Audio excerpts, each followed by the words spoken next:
Hi guys! Today we're going to block ads on iPhone. First, unlock your iPhone and go to the home screen. Now look for the Settings app because that's where we're going to make the changes. Simply tap on Settings to open it and don't worry, this process is very simple and only takes a few seconds to set up properly. Once you're inside, we'll move to the next option. After opening Settings, scroll down a little bit until you find the Privacy and Security option. This section controls how apps access your personal data, so it's really important.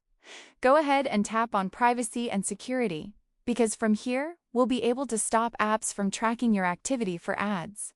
Now inside Privacy and Security, look for the Tracking option. This is the place where apps request permission to track your activity across other apps and websites.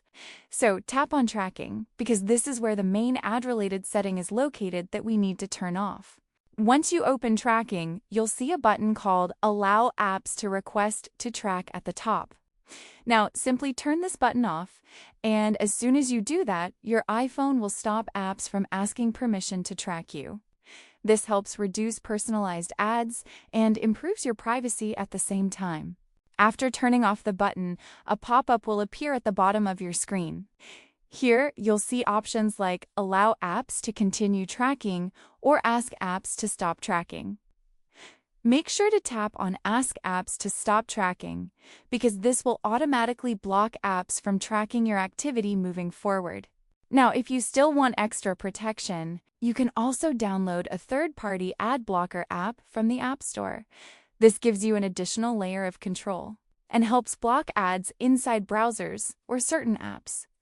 So installing an ad blocker is totally optional, but honestly, it can make your experience even smoother. So that's how you can easily block ads and stop apps from tracking you on your iPhone. It only takes a minute, but it can really improve your privacy and reduce unwanted ads. If this video helped you out, make sure to subscribe to the channel and drop a comment below if you have any questions. I'll see you in the next one.